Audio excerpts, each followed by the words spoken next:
Hi, my name is Evangelia Girin. I'm an international business administration student at Vrije Universiteit of Amsterdam, specialized in marketing.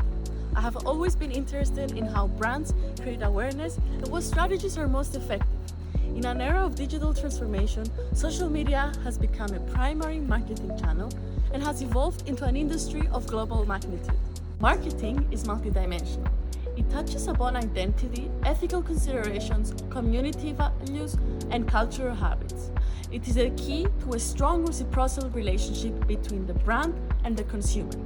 Influencer marketing extends this by borrowing something powerful: trust. We create social relations through social media, and we're incentivized to follow influencers because they feel like someone who can bridge a genuine recommendation and an advertising message. Disclosing sponsorship is a regulation mandated by the US Federal Trade Commission, aimed at being transparent and safeguarding consumer autonomy.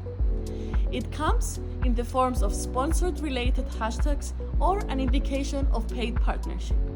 This raises an ethical concern. When a recommendation is a paid promotion and the consumers are unable to identify it as such, transparency is compromised at the expense of marketing effectiveness.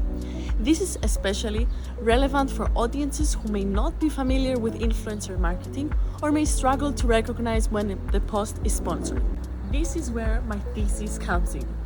How do sponsorship disclosure and product presentation strategy independently or jointly affect consumers' attitudinal persuasion knowledge and consumer brand engagement?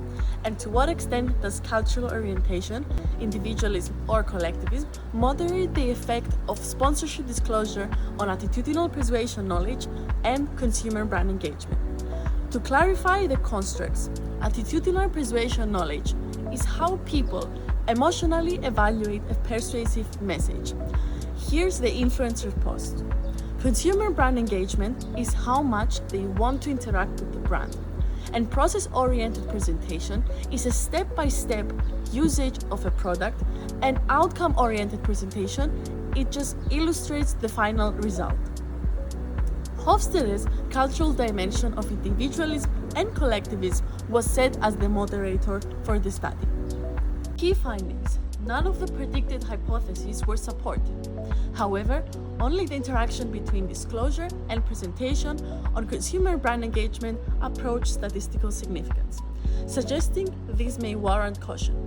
Interestingly, perceived influencer credibility was only used as a control variable to avoid any confounding effects on participants' evaluations, and explained far more of the variance in the consumer responses than any variables I tested. This suggests that marketers may gain more from partnering with credible, trusted influencers than from adjusting message features such as disclosure or presentation. In practice, choosing an influencer that the audience genuinely trusts may matter more than how the message is constructed.